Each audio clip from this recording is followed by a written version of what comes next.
Շնորհակալություն, հարցս ուղղում եմ Պաշտպանության նախարարին։ Հարգելի պարոն Պապիկյան, վերջին օրերին անընդհատ լսում ենք Ադրբեջանում կրակոցների մասին, որոնք լսելի են մեր սահմանամերձ բնակավայրերում։ Ինքս երեք բազմաթիվ տեսանյութեր եմ ստացել, որոնք արձանագրում են այդ կրակոցները։ Եվ հիմա ձեզ դիմում եմ այդ տեսանյութերն ուղարկող մեր սյունեցի քաղաքացիների խնդրանքով, ակնկալելով սահմանային իրավիճակի մասին հնարավոր տեղեկատվության փոխանցում ձեզնից։ Հարցին կպատասխանի Պաշտպանության նախարար Սուրեն Պապիկյանը։ Խնդրեմ պարոն նախարար։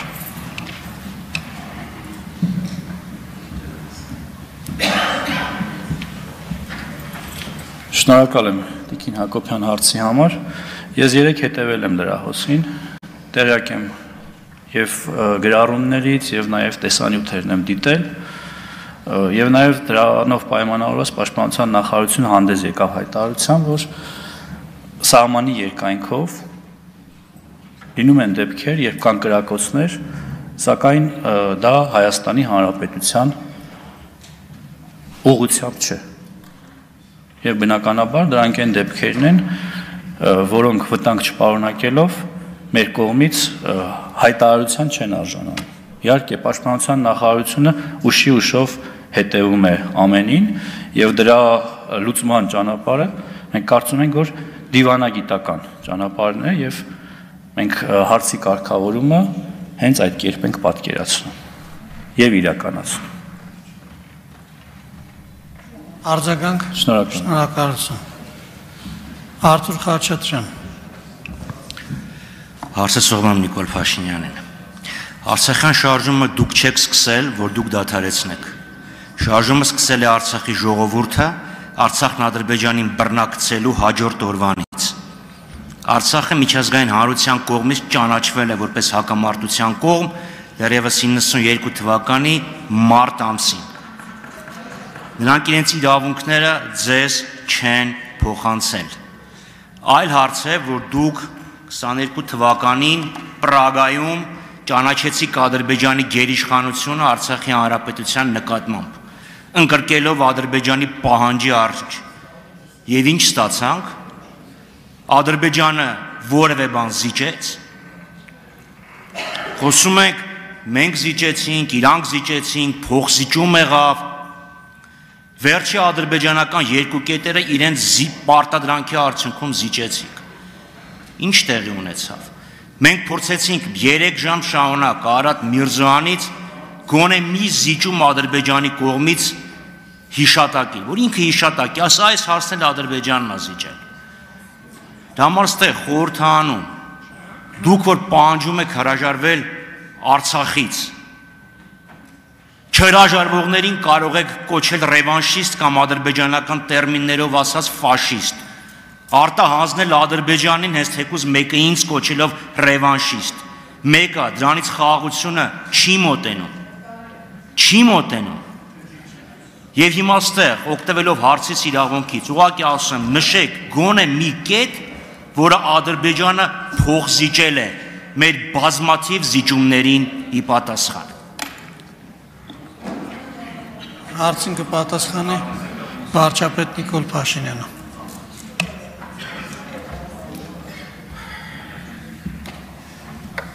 Շնորհակալ եմ պարոն Խաչատրյան հարցի համար։ Ես անում եմ արձանագրում որպես Հայաստանի Հանրապետության վարչապետ, եւ եթե Հայաստանի Հանրապետության ժողովուրդը անհամաձայնություն ունենա իմ արձանագրման հետ, ես չեմ լինի Հայաստանի Հանրապետության վարչապետ։ Այսինքն սա առաջին մասով։ Ինչ վերաբերվում է խաղաղության համաձայնագրի վերջնականացված տեքստին։ Ես ուրեմն անվտանգության խորհրդի նիստում, ընդլայնված կազմով նիստում, մանրամասն հանդես եմ եկել հիմնավորումներով, թե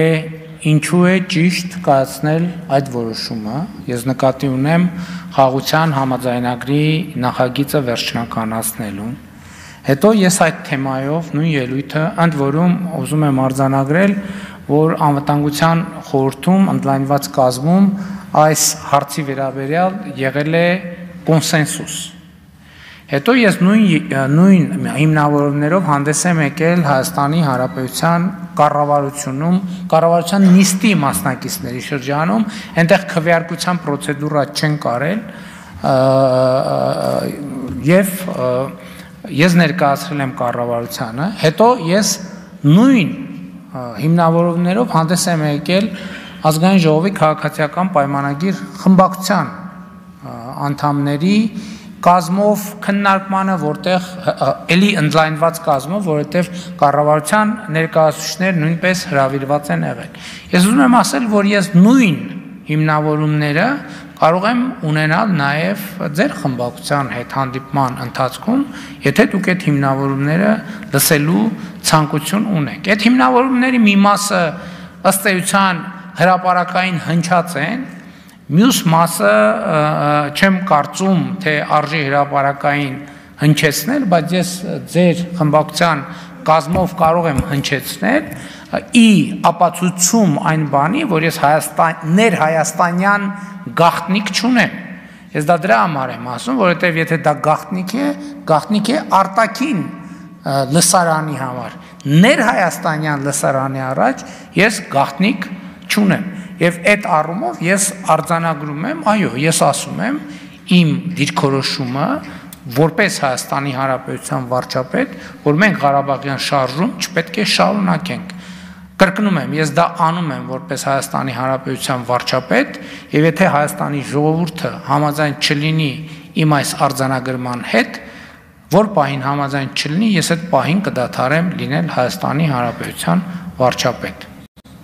Համեցեք, պարոն Խաչատրյան։ Քանի դեռ ես Հայաստանի Հանրապետության վարչապետ եմ, սա իմ դիրքորոշումն է եւ Հայաստանի Հանրապետության պաշտոնական դիրքորոշումն է։ Համեցեք։ Դուք Ղարաբաղյան շարժումը դադարեցրեցիք Պրագայում մայիս ներողություն հոկտեմբեր ամսին, բայց շարժումը շարունակվում է։ Իհարկե, դուք կարող եք շարժումը շարունակողներն էլ արտանձնել, եւ ձեր կուսակիցներից մեկը ասել շատ ուրախ կլինենք։ Անկասկած դուք ավելի կգերադասեք, որ այստեղ ադրբեջանցիներն նստեն արևմտյան, քան թե մենք։ Ամեն դեպքում հարցից դուք էլ չպատասխանեցիք։ Գոնե մի զիջում, որ Ադրբեջանն արել է։ Ասում եք, ես Հայաստանի ներսում գաղտնիք չունեմ։ Հայաստանի ներսում ենք։ Ինչ եք ֆրակցիային ուզում ասեք։ Հեսա բոլորին ասեք, քանի ժուրնալիստներն էլի բրբրթոսով չեն հանեօթյակից։ Ասում եք Ադրբեջանը ճանաչել է Հայաստանի Հանրապետության տարածքային ամբողջականությունը։ Չգիտեմ դուք դա ինչպես եք սահմանում, բայց օրինակ ԵԱՀԿ-ն տարածքային ամբողջականությունը սահմանում է լրիվ այլ կերպ։ Դուք ասում եք ես ճանաչեցի իրանց 86000, չգիտեմ ինչքանը, իրանք մեր 29743-ը, որովհետև ճանաչել են տարածքային ամբողջականությունը։ Ոչ, տարածքային ամբողջականությունը լրիվ ուրիշ բան է։ Եթե պարոն Արշակյանը կես րոպե ժամանակ տա, կարող եմ կարդալ, այլապես խորտ կտամ ձեզ կառավարության անդամներին եւ մնացածներին կարդալ, թե օրինակ ԵԱՀԿ-ն ինչպես է դա սահմանում։ Հիմա ուզում եմ ասեք, մի զիջում, որ Ադրբեջանը արած լինի, դուք հերոսական զիջումներ եք անընդհատ անում։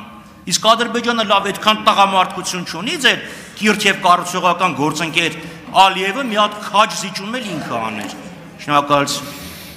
Ես ասացի, եթե դուք ցանկություն հայտնեք, ես ասում եմ պատրաստակամ եմ, ընդ որում ես իմ տեքստը գրավոր բաներով ա եղել, գրավոր այսպես պարբերություններով, որը ես հատուկ նաև բոլոր դեպքերում էկրանին արտահայտել եմ, այդ նույն տեքստը պատրաստ եմ ներկայացնել ձեզ, ինչ ասում եմ, չեմ կարող այստեղ ասել, կարճ, հիմա ասեմ կարճ, իսկ եթե կարճ, երբ որ դուք ձեզ պետքա ԵԱՀԿ-ին բան եք անում, հղում եք անում, ես էլ ասում եմ, գնացեք, կարդացեք ԵԱՀԿ 1996 թվականի Լիսաբոնի գագաթնաժողովի փաստաթղթերը եւ կհասկանաք, որ Ղարաբաղյան շարժումը այդ ժամանակ արդեն ավարտվել էր, ուղղակի մեզ ոչ ոք դրա մասին տեղյակ չէր պահել, մենք էլ այդքան ինչ ասեմ, այդքան ինտուիցիա չէինք ունեցել, որ կարդանք եւ ինքնուրույն դա հասկանանք եւ այդ կետից սկսած այն թոկի պատմությունը պատմել եմ, նորից չպատմեմ։ Շնորհակալություն։ Շնորհակալություն։ Սերգեյ Բագրատյան, հաջորդ հարցը։ Շնորհակալություն։ Մեծարգո վարչապետ, հարգելի կառավարություն, մեր բազմաթիվ հանդիպումներում քաղաքացիների հնչող ամենաշատ հարցը կենսաթոշակների բարձրացմանն է վերաբերում։ Ցանկանայի, որ դրան ավելացնել նաև նվազագույն աշխատավարձի բարձրացման հարցը եւ կառավարությանը դիմել բարձրաբանելու համար, թե երբ ենք նախատեսում քայլեր ձեռնարկել կամ հաշվարկներ անել նվազագույն աշխատավարձ եւ կենսաթոշակները բարձրացնելու վերաբերյալ։ Շնորհակալ եմ։ Հարցին կպատասխանի Հայաստանի Հանրապետության վարչապետ Նիկոլ Փաշինյանը։ Շնորհակալ եմ հարցի համար, պարոն Բագրատյան։ Վերջերս կառավարության նիստում կամ խորհրդակցության ժամանակ, չգիտեմ, չեմ հիշում որտեղ եմ ասել, ես այդ թեմային անդրադարձել եմ եւ խոսել եմ այն մասին, որ կարծում եմ, որ կենսաթոշակների ցանկանխիկ առևտրի դեպքում հետ վճարի համակարգը լավ համակարգ է, աշխատող համակարգ է եւ մենք հետագայում պետք է զարգացնենք այդ համակարգը եւ ես կարծում եմ, որ մեր մոտ մենք պետք է հասկանանք մի շատ բարձ իրողություն։ Մենք ունենք բյուջե։ Տեսեք, հասկանում եք, ընդհանրապես կառավարությունը ոնց է փող գեներացնում, որ վերաբաշխի։ Դրանք վճարված հարկերի ձևով են տեղի ունենում։ Հիմա ամեն անգամ, երբ որ մենք խոսում ենք տարբեր սոցիալական ծրագրերի ուղղությամբ ծախսերը ավելացնելու մասին, մենք պետք է խոսենք եկամուտները նույնպես ավելացնելու մասին։ Որովհետև տեսեք, գնում ենք ստվերի դեմ պայքարում ենք, հիշում եք էլի դուք եք նույն հարցը տվել։ Ասել եք դե մարդը ոսկին չի կարող փաստաթղթավորի։ Այդ ոսկին, որ չի կարող փաստաթղթավորի, այդ նշանակում է մենք էլ թոշակը չենք կարող ավելացնենք, պարոն Բագրատյան։ Ոսկին պետք է փաստաթղթավորի, որ թոշակը ավելացնենք։ Առևտուրը, ասում ենք, դե չի կարողանում, բերեցի ցույց տվեցի, որ մեր առևտուր անող ձեռնարկությունների, որ 65%-ը իրանք տնտեսագիտական ոչ մի հաշվարկով իրանք չպետք է գոյություն ունենան։ Իրանք ասում են, բա մենք ոնց չենք կարող փաստաթղթավորենք եւ այլն եւ այլն։ Իրանք չեն կարող փաստաթղթավորել, մենք չենք կարող թոշակը ավելացնենք։ Մարդը ասում է, վայ մոռացա ՀԴՄ-ն խփեմ։ Ինքը մոռացավ ՀԴՄ խփեմ, մենք առանց մոռանալու հիշում ենք, բայց չենք կարող թոշակը ավելացնենք, որովհետեւ պետք է ասենք, որ ծախսը կրճատենք։ Ուսուցիչների աշխատավարձը ավելացնում ենք։ Ատեստավորմամբ ենք ավելացնում, ու ճիշտ ենք անում, որ ատեստավորմամբ ենք ավելացնում։ Այդ պատմություն զինվորականներին ավելացնում ենք։ Այդ խոսակցությունը մի անգամ ամբիոնից ասեցի, որ ամբողջ պետական համակարգին աշխատավարձից զրկենք, օթերն է փակենք, ձախ ձեռներն է կտրենք, ինչքան պետական պաշտոնյա կա, ասենք դրանից իրադրությունը չի փոխվի։ Ամբողջ պետական համակարգը, եթե աշխատավարձ չստանա, ամբողջ պետական համակարգը, պատկերացրիք, չէ, ով որ պաշտոնյա է կոչվում, միջին բանից կրծեր մարսնագետից սկսած, եթե մենք ոչ մեկին աշխատավարձ չտանք, ոչ մի բան չտանք, սենյակ էլ չտանք, բանն էլ հոսանք էլ չմիացնենք իր կաբինետում,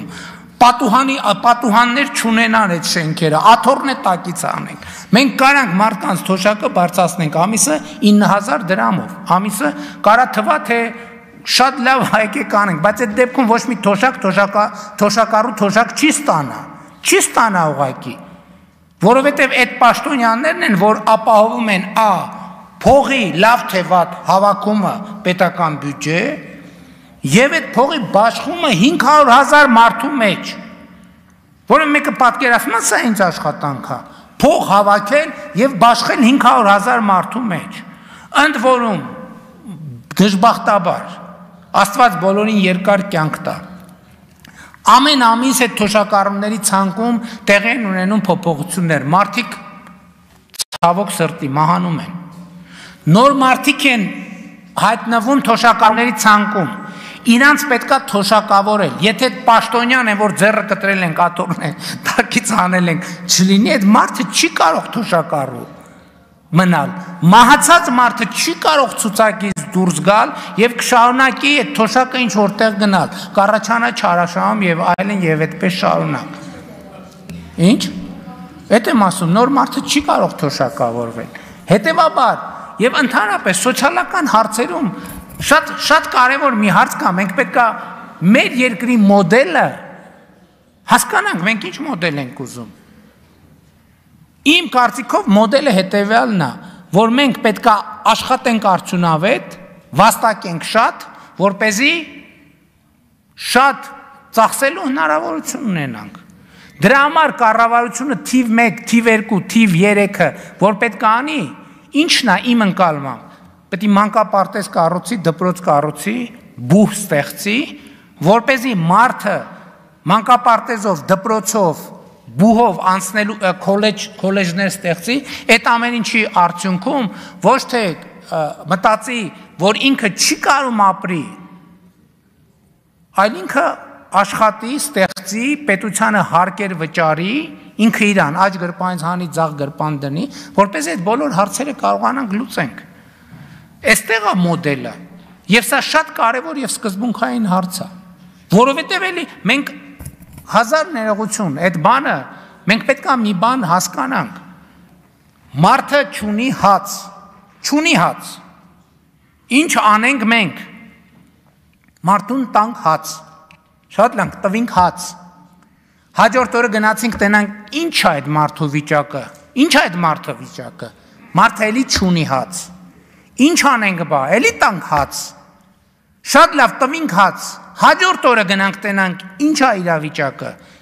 իսկ իրավիճակը նույնն է, էլի չունի հաց, ու մենք մեզ դրել ենք այդ ցիկլի մեջ եւ չենք կարողանում այս ցիկլից դուրս գանք, եւ պետք է Հայաստանում կառավարություն, խորհրդարանական մեծամասնություն, հանրություն, որ ասի ժողովուրդ հերիք է, եկեք մի հատ կանգնենք, եկեք մի հատ կանգնենք, հասկանանք ինչ տիպի երկիր ենք մենք ունենում, ուզում ունենալ։ Այդ որ ասում ենք ապագա կառուցենք, ոնց կառուցենք այս, հələ հասկանանք այսօրը, ես պատասխանատու ասում եմ, Հայաստանի Հանրապետության ցանկացած քաղաքացի, ով աղքատության մեջ է, ով կենսամակարդակի խնդիր ունի, ով չի կարողանում ապրի, պետք է հետ գնա իր կրթության որևէ փուլում է այդ խնդրեմը առաջացել։ Իր կրթության որևէ փուլում այդ խնդրեմը առաջացել։ Բացառված է, չկա այն բաները, մյուս օբյեկտիվ պատճառները, կարա մարդը առողջական խնդիրների բախված լինի, Աստված չանի վթարի ենթարկված լինի, որը իր բան, բայց մնացած այն դեպքը կախված է նրանից։ Այս ուղերձը շատ կարևոր է։ Մարդկանց դուր չի գալիս եւ դուր չի գալու սա հակադարձվելու է հայհոյանքով, բայց մենք պետք է ասենք այս ճիշտ, ով չի կարողանում այսօր Հայաստանի Հանրապետությունում, ով չի կարողանում վաստակի, շատ թե քիչ չեմ ասում բաներ լինի, միլիոնատեր լինի, բայց ով չի կարողանում իր նվազագույն կենսամակարդակը ապահովի, պետք է հետ գնա եւ տեսնի իր կրթության, որ փուլում այդ խնդրեմը առաջացել։ Ուրիշ տեղ չի առաջացել։ Դա առաջացել է դպրոցում։ Ես դրա համար եմ, որ այսօր գնում եմ դպրոցի բացման, ես մի ուղերձ եմ տալիս, ասում եմ դպրոցում երեխան պետք է սովորի լավ ապրել։ Եվ դրա համար ենք մենք այսօր դպրոց կառուցում։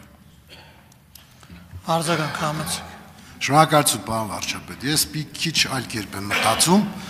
Աստարապես տեսեք, մենք եթե 10%-ով ցանկանանք թոշակները բարձրացնել, դա կկազմի մոտարապես 24 միլիարդ դրամ տարեկան։ Հիմա տեսեք, մենք այսինքն 4000 դրամի մասին է խոսքը, եթե բարձրացնենք, կկազմի 24 միլիարդ դրամ։ Հիմա տեսեք, մենք օրինակ մի փոփոխությամբ օրենսդրական 13 միլիարդ կարողացանք լրացուցիչ հարկեր գեներացնել խաղային բիզնեսից։ Այսինքն մենք 5%-ի խնդիրը լուծեցինք ճիշտ հարկման ճանապարհով, արդյունավետ հարկման ճանապարհով։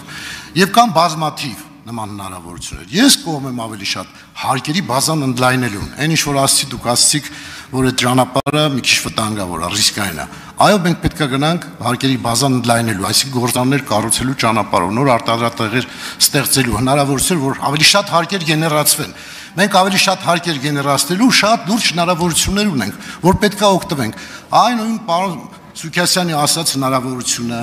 այն որ ես եմ ասում, այդ հանքավայր, որ դուք եք ասում ամուսարի շահագործումը, դրա շարունակականությունը, այսինքն հարկման բազային լայնումը կբերի հնարավորությունների։ Մենք ոչ թե պետք է եղած հնարավորությունների սահմաններում հարկերը բարձրացնենք դրանով կարծելով, որ մենք հարցը կլուծենք։ Ոչ, հարկման բազան պետք է ընդլայնենք։ Շատ մարդ պետք է աշխատի, պարոն վարչապետ, որ շատ հարկեր գեներացնեն, որ թոշակները կարողանանք բարձրացնել։ Սա մասին է խոսքը։ Խնդրեմ, այս ուղղությամբ մտածենք։ Համաձայն եմ, պարոն Բագրատյան, բայց տեսեք, երբ որ դուք ասում եք մենք գործարան կառուցենք, ես լարվում եմ։ Ինչի, որովհետև մենք կներեք, մենք այսօր հələ նոր ուզում ենք սովորենք մանկապարտեզ ու դպրոց կառուցենք։ Դուք ասում եք գործարան կառուցենք։ Էդ էլ է բան։ Իմիջայլոց, բա ինչի գործարան դպրոց ու մանկապարտեզ կառուցել, չգիտենք։ Էս էլ արդեն մի քիչ ուրիշ տրամաբանությամբ էլի հետ պետք է գնանք կամ դպրոց եւ բու։ Մենք ամեն ինչ պետք է ստեղից սկսի։ Ինքնախոստովանությունից, որ մենք պրոբլեմներ ունենք։ Մեր բոլոր պրոբլեմները կապված են կրթության հետ, մեր կրթության հետ։ Ընդ որում արտաքին քաղաքական, ներքին քաղաքական, արդյունաբերության, տնտեսության ամեն ինչը կապված է կրթության հետ։ Մենք կրթության կարիք ունենք։ Մենք ինչ պրոբլեմ որ ունենք մի բանի պատճառով, որ մենք չգիտենք այդ պրոբլեմի լուծումը։ Մենք խոսում ենք ամբիոններից խոսում ենք, բայց երբ որ գործիքները տան, ասեն շատ լավ խոսում ես, արի գնա լուծի, կպարզվի, որ դա այդքան էլ պարզ բան չի։ Շնորհակալ եմ։ Ալխաս Ղազարյան, հաջորդ հարցը Մարամես։ Շնորհակալ եմ, հարցը սողում եմ ներքին գործերի նախարարին։ Տիկին նախարար,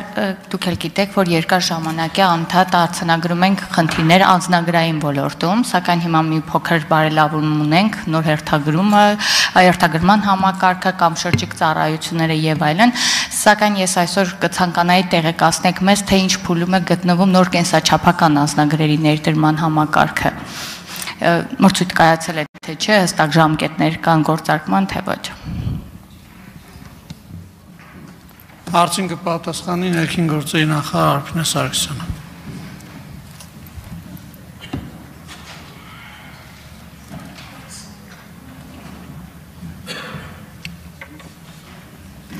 Շնորհակալություն Տիկին Ղազարյան հարցադրման համար։ Պետություն մասնավոր գործընկերության ծրագրի շրջանակներում իրականում մենք բավական մեծ հսկայածավալ աշխատանք ենք տարել, որպեսզի կարողանանք մեր քաղաքացիներին ի վերջո մատուցել բիոմետրիկ համակարգի ծառայություններ, թե բիոմետրիկ անձնագրի տեսքով եւ թե նաեւ նույնականացման քարտ տեսքով։ Ի վերջո թե շուկայի ուսումնասիրությունների արդյունքներով եւ թե նաեւ միջազգային փորձի եւ նաեւ մատակարարների հետ քննարկումների արդյունքներով մենք մշակել ենք այնպիսի փաստաթուղթ, որը մրցութային փաստաթղթի մասին է խոսքը, որը բավարարում է միջազգային ստանդարտներին եւ հնարավորություն է տալու մի կողմից մեր քաղաքացիներին հանրային տարբեր ծառայություններից օգտվելու շատ ավելի արդյունավետ եղանակով, բայց մյուս կողմից նաեւ մեր քաղաքացիներին տալու է հնարավորություն արժանապատիվ ճանապարհորդելու, որովհետեւ շատ հաճախ այսպիսի համակարգերի բացակայությունը թույլ չի տալիս տարբեր սահմանային անցման կետերում օգտվելու տարբեր հնարավոր արտոնյալ, այսպես ասեմ, շփման պայմաններից։ Այս պահի դրությամբ մենք ունենք հայտարարված մրցույթի արդյունքներով ունեցել ենք ի սկզբանե 3 որակավորված հայտատուներ, որոնք միջազգային հեղինակավոր ընկերություններ են, դրանցից 2-ը գերմանական Օջենտիկ ընկերությունն է կոնսորցիումի ձևաչափով եւ մյուսը ֆրանսիական ընկերությունն է Այդեմիա կոնսորցիումի ձևաչափով մասնակցել են արդեն բուն մրցութային process-ին ներկայացնելով հստակ առաջարկներ։ Ասեմ, որ 2 ընկերությունների մասով արդեն իսկ իրականացվել են ամփոփումները, ընդ որում մրցույթը 2 փուլով է իրականացվում։ Սկզբում գնահատում ենք տեխնիկական պահանջները, այսինքն թե ինչպիսի առաջարկ են գործընկերները ներկայացնում պետությանը, որը որ ընդհանուր գնահատականի մեջ որակական չափանիշով կազմում է 70%-ը, եւ երկրորդ բաղադրիչը դա ֆինանսական գնահատականն է, որը ընդհանուրի մեջ կազմում է 30%-ը։ Այսինքն եթե հանրագումարով նայենք, մեզ համար շատ կարևոր է ստանալ որակյալ ապրանք եւ հետո նաև նոր ուշադրություն դարձնել գնին, արդեն իսկ երկու ընկերություններն էլ առաջին փուլը հաղթահարել են, այսինքն նվազագույն միավորները ստացել են եւ տեխնիկական պահանջներին համապատասխանություն է ֆիքսվել, ասեմ, որ բառացիորեն ժամեր առաջ ազգային ժողովի հարց ու պատասխանից մենք արդեն երկրորդ փուլը եւս իրականացրել ենք, որը ֆինանսական բաղադրիչի բացումն է, այս պահի դրությամբ արդեն ֆինանսական բաղադրիչի բացումից հետո ընդհանուր բանաձևի մեջ կգնահատենք նաև ֆինանսական առաջարկը եւ մարտի 31-ին կունենանք հաղթող ընկերության մասին հայտարարություն կոնկրետ եւ ըստատում կսկսենք արդեն պայմանագրի բանակցման եւ կնքման փուլը։ Արձագանք համեցեք։ Շնորհակալ եմ շատ, փաստորեն շատ տեղին ու ժամանակին հարցը հնչեցրից, շնորհակալ եմ տեղեկատվության համար։ Շնորհակալություն։ Ես շարունակելով Տիկին Ղազարյան նաև առիթից օգտվելով ասեմ, որ դրանից հետո մենք ունենալու ենք պայմանագրի կնքման փուլ, հետո արդեն մոտ 1 տարի ժամանակ ենք տրամադրելու մեր գործընկերոջը, որպեսզի թե ենթակառուցվածքը ապահովի, թեև թե նաև ենթակառուցվածքային առումով այն բոլոր լուծումները նախատեսի, որոնք որ իրականում բարձր ստանդարտի բիոմետրիկ համակարգ են մեզ տալու ըստ էության։ Ըստ այդմ ըստ կանխատեսման 2026 թվականի երկրորդ կիսամյակին արդեն կարողանանք այս ծառայությունը մատուցել մեր քաղաքացիներին։ Շնորհակալություն։ Շնորհակալություն։ Գեգամ Մանուկյան։ Դիմում եմ դպրոցականներին, սիրելի աշակերտներ, լավ սովորեք, շատ լավ սովորեք, բայց մի զգուշացում։ Նիկոլ Փաշինյանից բան չսովորեք։ Հակառակ դեպքում ձեր կողքի ապրող վատ ապրողը, թոշակառու տատիկը, դուք ոչ թե փորձելու եք իրան օգնել որպես հայրենակից, այլ ասելու եք փոքր ժամանակ դու լավ չես սովորել, դրա համար էլ լավ չես ապրում։ Այդ ո՞նց է ստացվում։ Խաչիկ Սուքյասյանը լավ հյուրանոց է սարքում, պիցերիա է սարքում, բանկ է սարքում, կառավարությունը չգիտի ոնց սարքի։ Բա խեկդ է նստած։ Խեկդ է նստած։ Ձեր ամբողջ աշխատանքը զերոյացնում, ասում է բան չգիտեք, որ չգիտեք խեկդ է նստած։ Ինչ վերաբերում է Ղարաբաղյան շարժմանը, շարունակելով Խաչատրյան Արտուրին։ Դեռ 21 թվականին Ստալին, Բաղիրով, Բերիա, Ավիս Նուրիջանյան էին ասում Ղարաբաղյան շարժում չպետք ալնի։ Հետո Սուսլովներ ասում չպետք ալնի, Կևորկովներ ասում չպետք ալնի, Էլչիբեյը, Մութալիբովը, այսպես ասում են։ Բայց Ղարաբաղյան շարժումը կար։ Ես ճիշտ ասած մինչև հարցից պատրաստվելը գնացի փորձեցի նոթագրեմ, որ ինչ է Ղարաբաղյան շարժումը։ Ղարաբաղյան շարժումը շրջադարձային նշանակություն ունեցավ հայ ժողովրդի հետագա պատմության համար։ Հայաստանում եւ Արցախում ձևավորված համաժողովրդական շարժումը բացառիկ է իր հզորությամբ, խորապես ազգային է եւ ժողովրդավար։ Շարժումը մեր պետականության վերականգնման առաջին քայլը հանդիսացավ, որով վերագտանք ազատ եւ անկախ ապրելու մեր ճակատագիրը կերտելու եւ մեր ապագան տնօրինելու վճռականությունը։ Հետերվարյան շարժումը հայոց վերազարթոնքի մի բացառիկ օրինակ էր, որը ոգեշնչեց միլիոնների, մենք վերագտանք մեր ազգային միասնություն եւ այլն։ Ճիշտ ասած, չէի հասցնի այդքան գրեի, դրա համար Նիկոլ Փաշինյանի 22 եւ 19 թվականի ուղերձներից մեջ բերում էր։ Թոքի մասին ընդդիմադիր Նիկոլ Փաշինյան, բյուջեի քննարկման ժամանակ ելույթումը տեսած է։ Հարցը ձևակերպեք, 300 տարվա մեջ միակ ազգային շարժումը եղել է Ղարաբաղյան շարժումը։ Ի նկատի ունենալը Իսրայելորի բան ստրկացնում են։ Պարոն Մանուկյան, ժամանակը ավարտվել է, հարցը ձևակերպեք։ Արագ վերջացնեմ։ Արագ վերջացնեմ։ Անջատեք պարոն Մանուկյանը, խոսակ։ Դա ինչ է նշանակում չի ավարտվել։ Պարոն Մանուկյան, երբ որ ձեզ բան եմ ասում, ուշադիր եղեք լսեք, ասում եմ հարցը ձևակերպեք։ Հիմա հարցը ձևակերպեք։ Սպասեք մի րոպե, թող միանա միկրոֆոնը, որ դիմում Նիկոլ Փաշինյանին,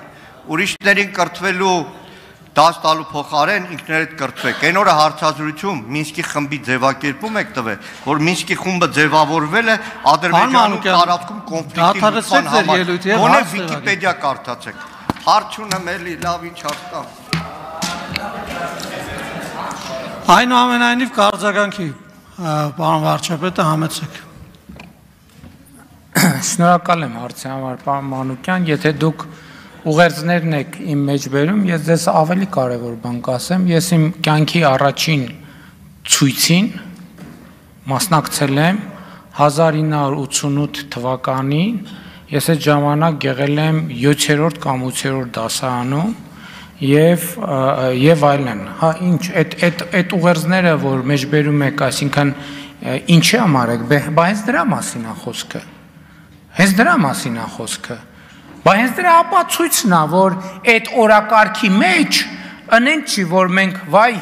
ուրիշ տեղից եկել ենք, ուրիշ միջավայրից եկել ենք եւ ուրիշ բան ենք ասում։ Բայց մեր անցած ճանապարհն է, պետք է մի հատ հետ նայենք, պետք է մի հատ վերլուծենք։ Էդ էլ է կրթության մաս։ Ես ուրիշներին կոչ չեմ անում կրթության, ես ինքս ինձ եմ կոչ անում կրթության եւ իմ կրթության արդյունքներն եմ ձեզ ներկայացնում, այդ թվում այս հարցերի արձանագրման համատեքստում։ Եվ այո, ասում եմ, արձանագրում եմ։ Այդ բանը, այդ ուղերձները գնացել եք բան թաքուն ձեր ծանոթների միջոցով եք գտել, այդ ուղերձները իմ կայքում, իմ էջերում դրած է։ Դա ինչի մասին է բան անում։ Հիմա եկեք, եթե մենք էլ տենց փորփրենք, գնանք 88 թվականին եւ 90 թվականին Ղարաբաղյան շարժման վերաբերյալ դաշնակցության դիրքորոշումները հələ բացենք նայենք։ Մենք մի հատ տեսնենք, թե ինչի մասին էր այդ դիրքորոշումները, պաշտոնապես արձանագրված։ Այդ ինչի համար եք տեսարաններ, վայ երեխեք բան չսովորեք, հա, թող չսովորեն, թող ձեզնից սովորեն։ Կարծում եմ ձեզնից ավելի շատ բան կա սովորելու, թե ինչպիսին պետքա չլինի քաղաքական ուժը եւ падգամավորը։ Բայց հիմի այդ որ ասում եք հարևանին չի օգտվելու, ես իմ սեփական փորձից եմ ասում, ես ոչ թե իմ սեփական միջոցներով, պետական բյուջեի միջոցներով օրական տասնյակ մարդկանց հանձնարարում եմ, որ օգնություն ցույց տան, եւ ես հետեւում եմ այդ մարդկանց հետ ինչ է տեղի ունենում։ Ոչ մի բան, իրանք նորից են այդ նույն նամակը գրում։ Երկրորդ անգամ, երրորդ անգամ, չորրորդ անգամ, հինգերորդ անգամ, եւ ես դեմ չեմ։ Ես դեմ չեմ։ Ես ուզում եմ հասկանամ, այս մարդկանց կյանքում ինչ է փոխվելու։ Ինչ է փոխվել։ Եվ մենք մարդկանց այդ օգնություններով ստրկացնում ենք։ Այդ ձեր իշխանության քաղաքական գիծն է եղել, որ լավ է 5000 դրամ արի քաղաքական դրախտ է։ 5000 դրամով կարելի է մարդուն ոնց ասես կառավարել։ Բա այդ է եղել ձեր ամբողջ քաղաքականությունը։ Բայց եթե ձեզ համար կրթությունը կարևոր էր, ինչ ենք մենք այսօր ընկել բան, դպրոց ու մանկապարտեզ կառուցելու մասին խոսում։ Երկրում տասնյակ դպրոցներ, հարյուրավոր դպրոցներ բան չունեն, մարզադահլիճ չունեն, որ երեխեքը բան ֆիզկուլտուրա անեն։ Բայց դրա համար սերունդի կեսը ինչքան հիվանդությունների ցանկ կա, պետք է բան լինեն, այդ հիվանդությունների ցանկին համապատասխան են։ Բայց Ղարաբաղի մասին գոռալով չի։ Այո, մենք չենք շարունակելու Ղարաբաղի շարժումը, ուզում եք թռեք վերև, ուզում եք իջեք ցած։ Արձագանք։ Եվ ասում եմ, էլի ասում եմ պաշտոնապես, այդ տեսեք այսօր ազգային ժողովի նիստ է, եւ ես որպես Հայաստան ասում եմ, դա Հայաստանի Հանրապետության պաշտոնական դիրքորոշումն է։ Հայաստանի Հանրապետության պաշտոնական դիրքորոշումն է։ Եթե Հայաստանի ժողովուրդը համաձայն չլինի իմ այս դիրքորոշման հետ, ես վաղը չեմ մյուս օրը որևէ պահի կդադարեմ լինել Հայաստանի Հանրապետության վարչապետ, դուք կդառնաք Հայաստանի Հանրապետության վարչապետ եւ կգաք այս ամբիոնից բան կանեք։ Կշարունակեք։ Արձագանք, խնդրեմ։ Որևէ մեր հայրենակցին օգնելը Նիկոլ Փաշինյանը իր ջեբից չի անում փող տալիս, է։ Հայաստանի Հանրապետության Նիկոլ Փաշինյանի ջեբում բանել չկա, որ օգնի։ Հա, վայ քորանամ ես։ Երկրորդը Հայաստանի Հանրապետության քաղաքացու վրա համաձայն մեկ չգցեք 21 թվականին այն խոստումը որ քաղաքացին ասեց լավ ջանդամ թող Նիկոլ Փաշինյանը պաշտոնավարի, բայց այս ընթացքում ես վստահ եմ մի օր Հայաստանի Հանրապետության քաղաքացին Նիկոլ Փաշինյանին լարելու է, դա վստահ եղեք։ Մեկ էլ հիմա ոնց որ հասկանում եմ Ադրբեջանի հետ ստորագրված թղթի կետերը սկսել եք կատարել, այսինքն ի՞նչ է նշանակում սպառնում եք էդի Հայաստանի պաշտոնական դիրքորոշումը, ՊՊՑ-ին էլ կանչեք մեզ դահլիճից անեն։ հայետի ձեր գործն է, չէ ինքն է կարա ասի, ասում է, հայ ժողովուրդը որոշում չի կայացրել, հայ ժողովուրդը 21 թվականին ուրիշ որոշում է կայացրել, այն ինչ որ չեք կատարել ձեր ծրագրում։ Պարոն Մանուկյան, հայ ժողովուրդը դե յուրե որոշումներ կայացնելու մեխանիզմ չունի։ Դե յուրե որոշում կայացնելու մեխանիզմ ունի Հայաստանի Հանրապետության ժողովուրդը, որ ունի հարաքվեների մեխանիզմ, ընտրությունների մեխանիզմ եւ այլն եւ այլն։ Այդ ձեզ պետք է այդ ապա կամ արտապետական մոտեցումը, ինչից հայ հեղափոխական դաշնակցությունը օգտվել, ասել է հայ ժողովուրդը դե սենց է, հայ ժողովուրդը սենց է մտածում, դե գնաց տուգի։ Ով է որոշել, ինչ իրավունքով, ընդհանրապես ինչ իրավունք ունեք դուք, ես կարող եմ ասել, ես ինչ իրավունք ունեմ խոսել Հայաստանի Հանրապետության ժողովրդի անունից։ Դուք ինչ իրավունք ունեք հայ ժողովրդի անունից խոսել։ Այդ մասով, բայց ոչ ավել, ոչ ավել։ Լրություն, դալիճում, լրություն։ Այո, դուք կարող եք արտահայտել ձեր կարծիքը, դուք ներկայացնում եք ողջ ժողովրդին, ես էլ ներկայացնում եմ ժողովրդին եւ նրա կողմից հիմնադրված Հայաստանի Հանրապետությունը։ Շնորհակալություն, պարոն վարչապետ։ Ջուլիետ Ազարյան, համեցեք։ Շնորհակալություն, հարցը ուղղում եմ կառավարությանը, վարչապետը թող որոշի ով կպատասխանի հարցին։ Այսօր մամուլում շատ արագորեն տարածվեց մի ձայնագրություն, վերաբերում էր Վարդան Ղուկասյանի, նախկին քաղաքապետ Գյումրիի եւ ներկայիս քաղաքապետի տեխնացու կրկին Վարդան Ղուկասյանին եւ երկրորդ անձի։ Ես իրավապահ համակարգի ուշադրությունն եմ ուզում հրավիրել այդ ձայնագրությունը, նախ հասկանալ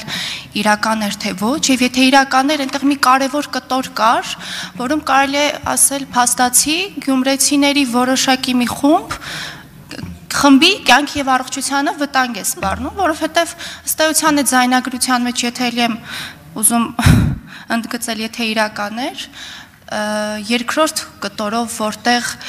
քաղաքապետի տեխնացուն նշում է, որ ովքեր չգան իր այդ հանդիպման, այն անձինք, որոնց ժամանակին տարածքներ եւ խանութներ է տվել, նախ այս կտորը եւս պետք է հասկանալ ինչ հիմունքներով է քաղաքապետը իր պաշտոնավարման օրոք գույքեր տվել եւ շարունակելով այս թեման, նախկին քաղաքապետը ապօրինի ծագում ունեցող գույքի բռնականացման իր գույքի բռնականացման հայցը դատարանում է եւ դատախազությունը պահանջում է Վարդան Ղուկասյանից օգուտ Հայաստանի Հանրապետությանը բռնականացել 17 գույք եւ 224 միլիոն դրամ։ Ես խնդրում եմ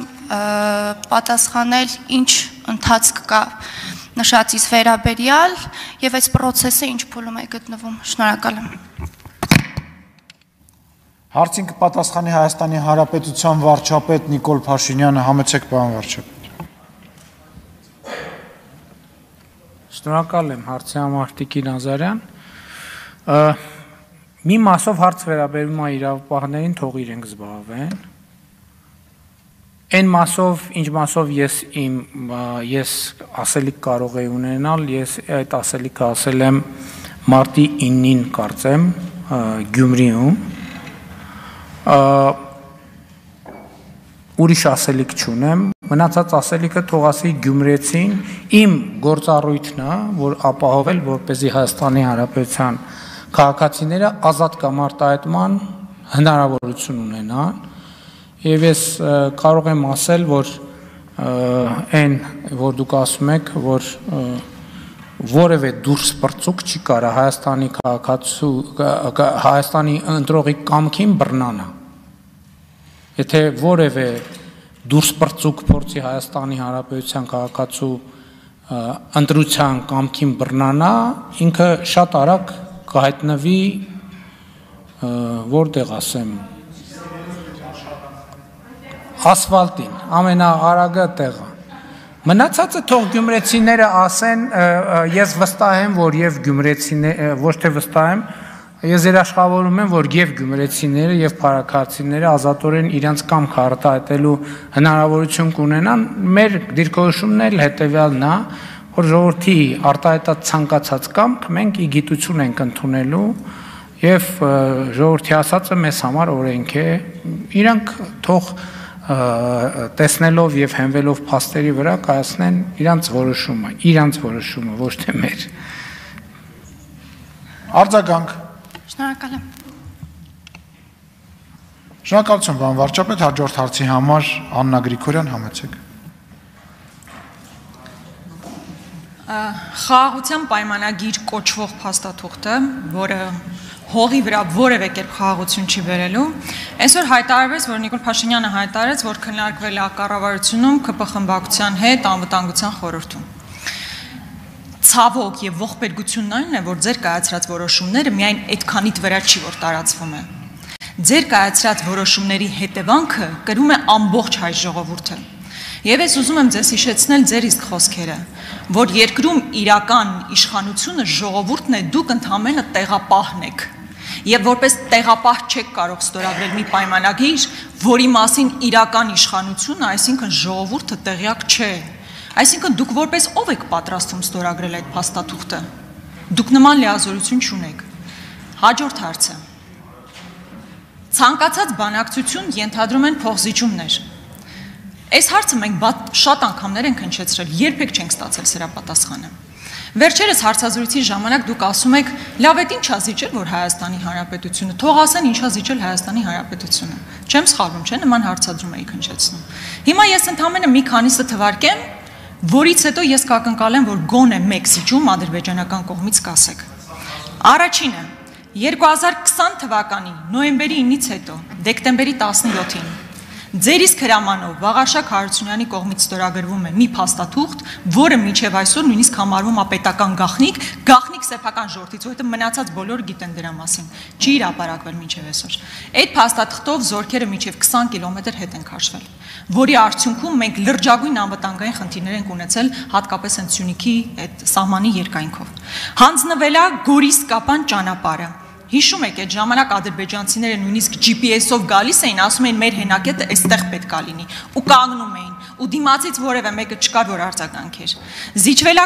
Կապան-Ճակատեն ճանապարհը։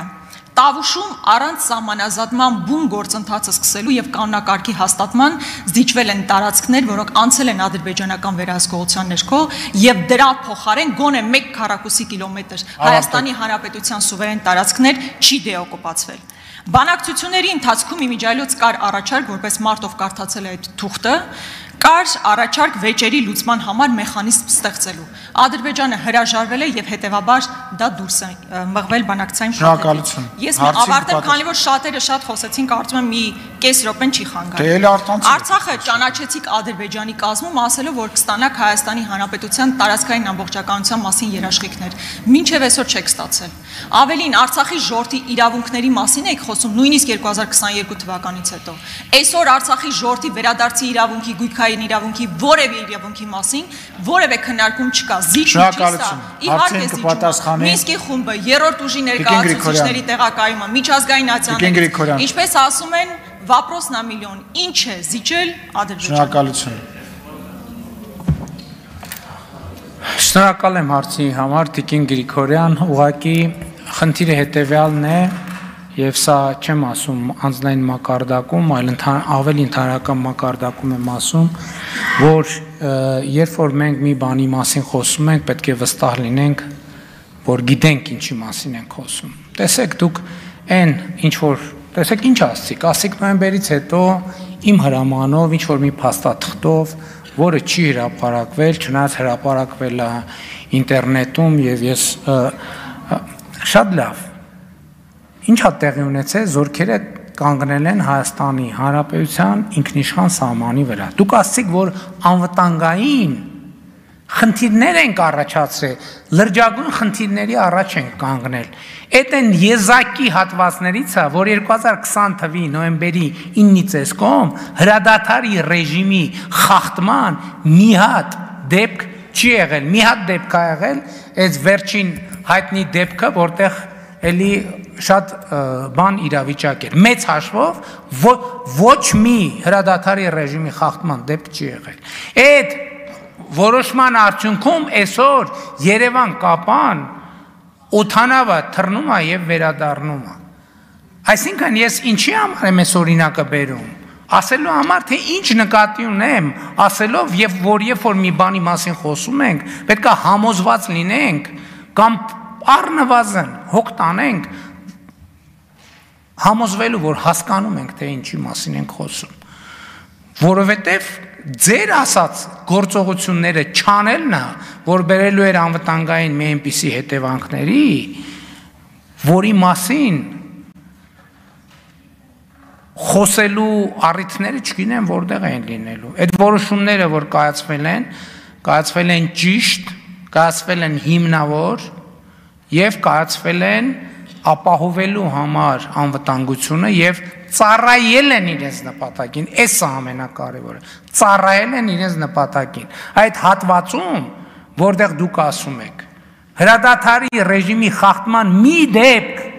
չի եղել 2020 թվականի այդ ձեր ասած որոշումը կայացնելուց հետո։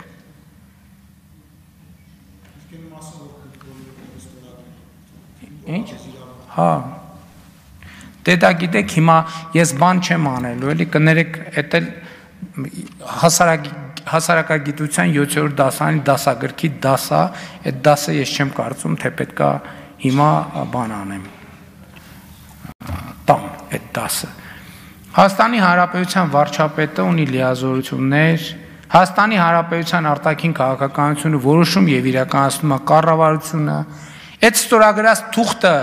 ստուգման ընթացակարգեր ունի, սահմանադրական դատարան, ազգային ժողով, ել չեմ ասում, որ դրանից դուրս Հայաստանի Հանրապետությունը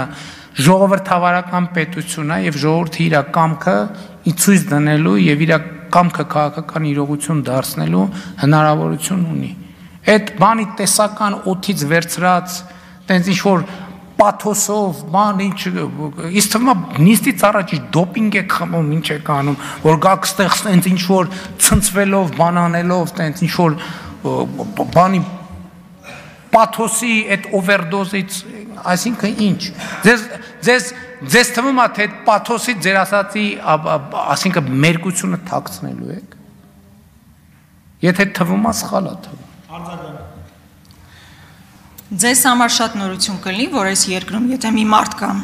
ում վերագրվում է որոշակի դեղեր խմելը, ապա դա դուք եք։ Դուք կոռեկտ արտահայտվեք։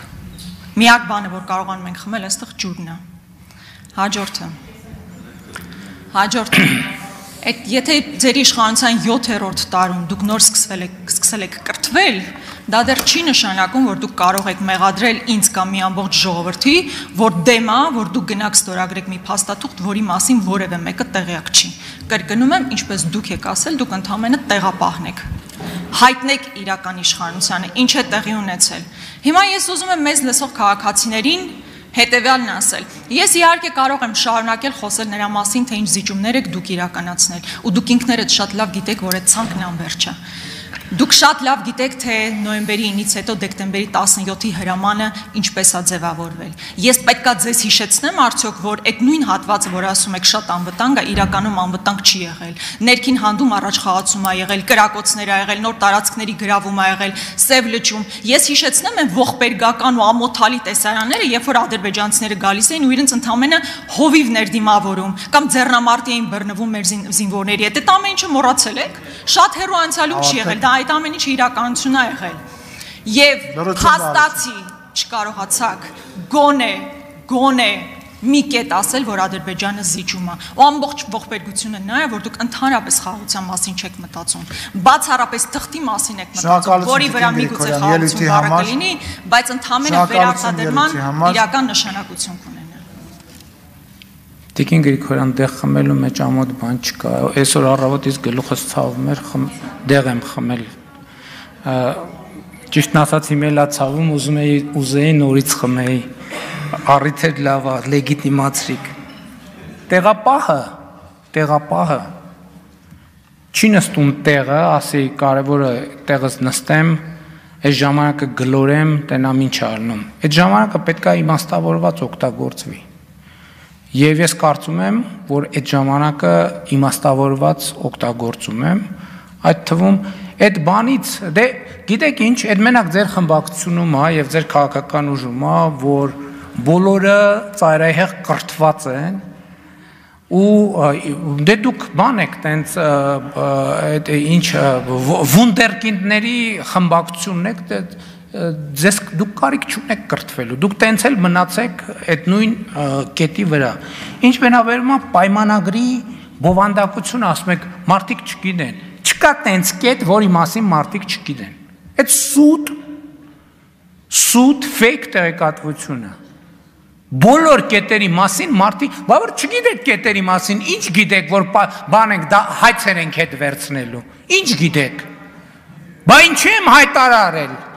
Բա ինչ եմ հայտարարել այդ դեպքում։ Հայտարարել եմ, որ ոչ մեկ հանկարծ դրա մասին չիմանա։ Բա որտեղից գիտեք, երրորդ կողմերի ուժեր կանգնելու են, թե չենք, որտեղից եք իմացել։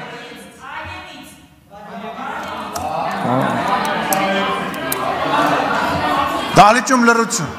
կողմնորոշվեք, դե ձեզ էլ ժամանակ տվեցի, հետո դուք մի քիչ էլ ավել ժամանակ խնդրեցիք, հետո ժամանակի տեղապահը ես եմ, թողեք ես կգիտեմ ինչ եմ։ Ներքին, ուրեմն այն կետերում որտեղ եղել է էսկալացիա, այդ այն կետերը չեն, այդ կետերը, այդ փաստաթղթի տիրույթից դուրս են։ Այն կետերը, ես պաշտոնապես ասում եմ, այն կետերը, որ այդ փաստաթղթի տիրույթում են, 2020 թվի այդ դեկտեմբերի 17-ից էսկոմ հրադադարի ռեժիմի խախտման ոչ մի դեպք չի եղել։ Եղել է մենակ մի դեպք, էտել այդ դեպքում ոչ թե մեր հովիվը ոչ թե դիմավորել է, այլ մեր հովիվը անցել է, սամանը անցել է, շուն եւ այլն եւ այլն, հա? Չէ, դա այդ չի։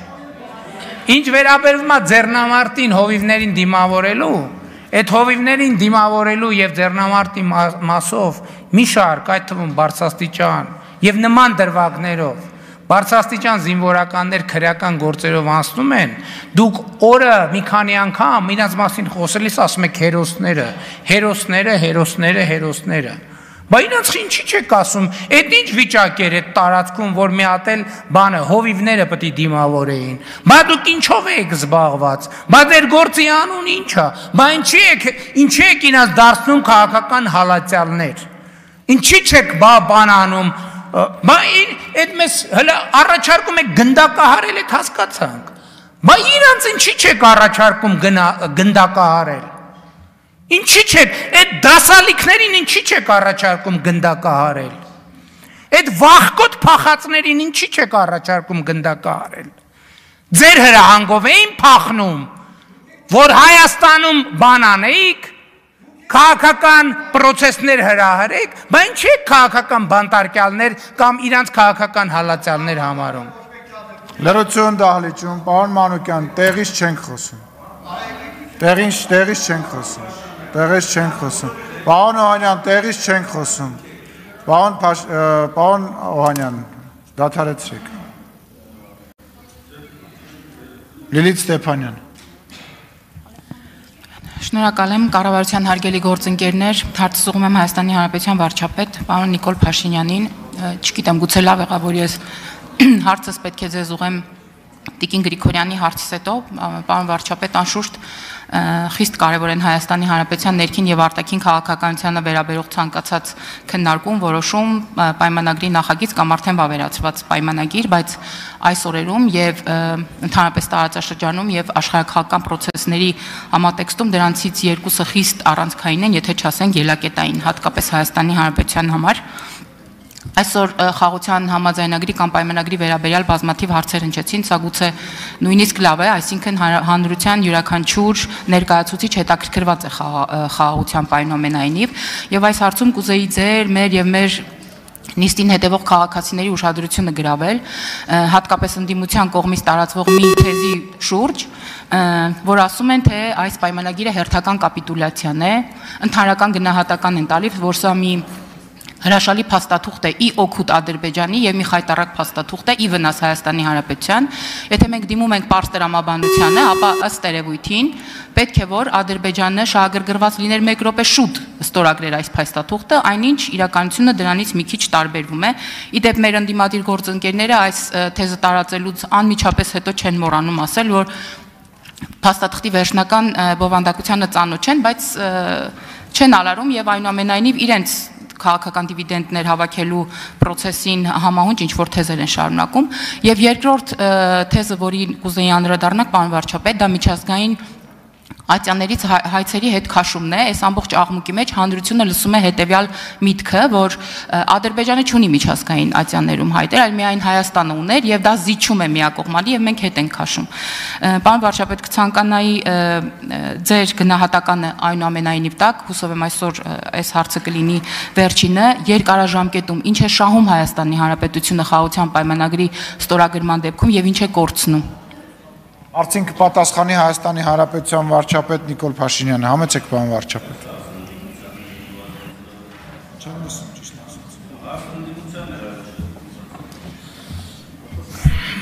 Շնորհակալ եմ հարցի համար, Տիկին Ստեփանյան։ Գիտեք, ընդհանրապես կա հետևյալ նրբությունը եւ այս հարցու պատասխաններն էլ ինչի մասին էին, որ ընդդիմադիր падգամավորը իմ նախորդ ուղերձներից մեջբերումներ էր անում, ես էլ դրան արձագանքում էի։ Հասկանում եք, ամեն ինչ կախված է նրանից, թե որն է մեր հայեցակարգը, որն է Հայաստանի Հանրապետության մասին մեր պատկերացումը, մեր ապագայի մասին մեր պատկերացումը։ Այս խոսակցությունը սկսել է էլի այս ամբիոնից, երբ որ ես 2023 թվականին առաջին անգամ խոսել եմ իրական Հայաստանի հայեցակարգի մասին, եւ այդ պահին, երբ որ խոսել եմ, եւ հիմա էլ հանրությանն եմ ներկայացրել իրական Հայաստանի գաղափարախոսությունը, դա ինչով է կարեւոր, որ մենք ըստ էության կողմնորոշվենք, ինչ որ չափանիշ ունենանք, ինչ որ բան գնահատելու, դա լավ է թե վատ, դա ճիշտ է թե սխալ։ Սրա մասին է խոսքը, որովհետև այդ բանավեճը անվերջ կլինի, եթե մենք չունենք ուղենիշ, եթե մենք չունենք չափանիշ։ Եվ այդ ուղենիշին համապատասխանով ես էլ եմ ուզում կամ նաև մի հատ ուրիշ բան, որ մեր ընկալումը եւ որ ես երբ որ ասում եմ, որ խաղաղության համաձայնագրի տեքստը Հայաստանի շահերին մինիմալ անհրաժեշտ մինիմալ շեմը անցնում է, սա չի նշանակում, որ Ադրբեջանի պարագայում հակառակը պետք է լինի։ Որտեւ երկու կողմ են այս ստորագրողները։ Եթե կողմից մեկը համարի, որ իր շահերին չի համապատասխանում, չի ստորագրի։ Ես ասում եմ պատրաստ եմ դա ստորագրել, նշանակում է ես ասում եմ եւ մենք համաձայնվել ենք Ադրբեջանի հետ այդ տեքստի շուրջ։ Դա այդ համաձայնեցումը ինչ է նշանակում, որ երկուս էլ ասում են մենք համարում ենք, որ մի մինիմալ շեմ կա առնվազն շահերի, որոնց համապատասխանում է։ Ինչ կկորցնի խաղաղության պայմանագիրը չստորագրելու դեպքում Հայաստանի Հանրապետությունը։ Խաղաղության բացակայության դեպքում ինչ կկորցնի։ Գիտեք ինչ է այնքան անկանխատեսելի բան է, իսկ խաղաղության դեպքում ինչ կշահի։ Սրա մասին է խոսքը։ Սրա մասին է խոսքը եւ այդտեղ ես չեմ կարծում, թե մեծ բարդություններ կան այդ հարցը քննարկելու համար։ Մենք պետք է հասկանանք, ի վերջո մեր ուզածը ինչ է։ Մենք պետք է հասկանանք մեզ համար Հայաստանի Հանրապետությունը ֆորպոստ է թե ֆորպոստ չի։ Ընդ որում ֆորպոստի ընկալումը դա արտաքին բան չի։ Էլ եմ ասում Հայաստանի Հանրապետությունը մեզ համար ֆորպոստ է ավելի մեծ հայրենիք ունենալու համար, ավելի մեծ պետություն ունենալու համար, թե Հայաստանի Հանրապետությունը այն պետությունն է, որը մեր երազանքների պետությունն է։ Իմ ընկալումը այն է եւ մեր ընկալման տրանսֆորմացիան են, որ սա մեր երազանքների պետությունն է եւ մենք մեր երազանքների պետությունը այստեղ այս ինքնիշխան տարածքում պետք է շարունակենք կառուցել։ Այս է ամբողջ։ Արձագանք։ Շնորհակալ եմ պարոն վարչապետ, մեր բոլոր կարևոր ռեֆորմների դեպքում մենք միշտ ունեցել ենք աջակցությունը ժողովրդից, այսինքն սոցիալական հենարան ենք մեծ ունեցել եւ ես վստահ եմ, որ առաջիկայում մենք մեր սոցիալական հենարանը նույնպես մեզ կօգնի եւ կաջակցի պայմանագրի ստորագրումից հետո արդեն, երբ որ արդեն հրապարակային կդառնա տեքստը եւ բոլորը կտեսնեն, որ որևէ միակողմանի զիջում այս տեքստը չի պարունակում եւ պարոն վարչապետ կտրուկ անցում կատարելով այլ թեմայի դուք երեք հանդիպել եք Իրանից եկած պատվիրակությանը պաշտոնական, որը ղեկավար մեր Սեյեդ Աբաս Արաղչին շատ կարևոր հայտարարություններ հնչեցին երկկողմանի հանդիպումներից հետո, որոնք վերաբերում են թե երկու պետությունների համագործակցությանը եւ թե տարածաշրջանային առումով մեր համագործակցությանը, կխնդրեմ ձեր մեկնաբանությունը 1-2 խոսքով։ Չէ, բայց ես ներողություն խնդրելով այնուամենայնիվ ձեր հիմնական հարցի շրջանակում մնամ, որովհետև սոցիալական հենարանի մասին, ես որ այս ամբիոնից խոսեցի իրական Հայաստանի գաղափարախոսության մասին, ես արձանագրեցի, որ այդ գաղափարախոսությունը Հայաստանի Հանրապետությունում 0 կողմնակից ունի այդ պահից։ Եվ սա շատ կարևոր արձանագրում է, ես չեմ ասում, որ Հայաստանում այդ գաղափարախոսությունը, այդ մոտեցումը բան ունի, սոցիալական ընդլայնված հենարան ունի, կողմնակիցների ճնշող մեծամասնություն, ես չեմ ասում դա։ Ես ասում եմ, դա առաջարկ է Հայաստանի քաղաքացիներին։ Եվ քաղաքացիներից յուրաքանչյուրը պետք է ինքնահայտարարագրվի, սա կենսական անհրաժեշտություն է։ Եվ այս բանավեճը դրա մասին է, սա քաղաքական բանավեճ է։ Այստեղ այնպես չի, որ ընդդիմության ներկայացուցիչների հետ ինչ որ անձնական խնդիր ունենք, պարզաբանում ենք։ Չնայած քաղաքական հարցերը ինչ որ մի պահի նաև անձնավորվում են։ Ես ասում եմ, որ սա է մեր ճանապարհը եւ պատկերացումը։ Հիմա եթե այսօրվա բանավեճը վերաձևակերպենք, ես ուղիղ ասում եմ, չկա սոցիալական հենարան։ Հայաստանի Հանրապետության քաղաքացիները պետքա որոշում կայացնեն այսօրվա բանավեճի հարցի վերաբերյալ։ Մենք շարունակում ենք Ղարաբաղյան շարժումը, տարբերակա, եւ գնում է մեր ժողովուրդը մեր հարգելի ընդդիմադիրների հետևից,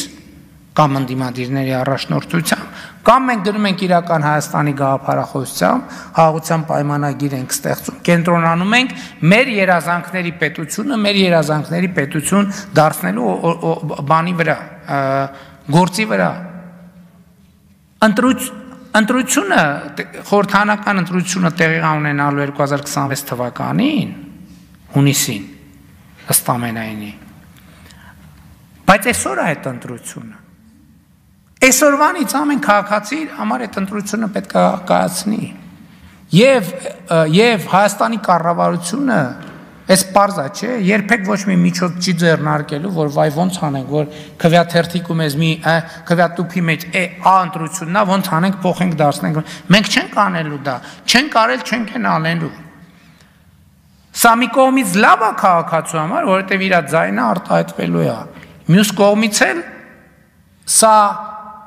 պատասխանատվությունը, որը մենք տեղապահի կարգավիճակով կրում ենք միայն մեր վրա, ընտրությունների օր այդ պատասխանատվությունը բաշխվելու է ընտրության մասնակցող բոլոր քաղաքացիների վրա։ Այն, որ ասում է 3 միլիոն վարչապետ կա, այդ քվեարկության պահին, ընտրողների ցուցակում երևի ավելի քիչ են մարդիկ, թիվը չեմ կարող։ Այդ ընտրության պահին, ոնց որ վարչապետը որոշումներ աստորագրում եւ այլն կառավարությունը, այդ ընտրության պահին այդ ընտրությունն է տեղի ունենալու եւ այսօր էլ այդ ընտրությունը։ Մեր ընդդիմադիրները շաբաթը մի անգամ կոչ են անում, որ եկեք ժողովուրդ իշխանությունը փոխենք եւ այլն։ Դա ինչի մասին է։ Դա սրա մասին է։ Ես բացարձակապես դեմ չեմ, անկեղծ եմ ասում, նույնիսկ կողմ եմ։ Եթե մեր ժողովուրդը գտնում է, որ մենք գնում ենք սխալ ճանապարհով, ես կոչ եմ անում, թող դուրս գան, արտահայտվեն եւ Հայաստանում անեն իշխանափոխություն։ Եթե տենց գտնում է, որովհետեւ սա շատ պատասխանատու պահ է, ստեղ այն բաներ, այն սովորական ռեժիմները չեն աշխատում։ Ստեղ չկա, որ ամենատարբեր վայրի վերումներ, շատ հստակ է ընտրությունը, բայց ընտրությունը հիմա է, որոշ ժամանակ հետո լինելու է քվեարկություն, բայց ընտրությունը պետք է կատարվի։ Սրա մասին է խոսքը։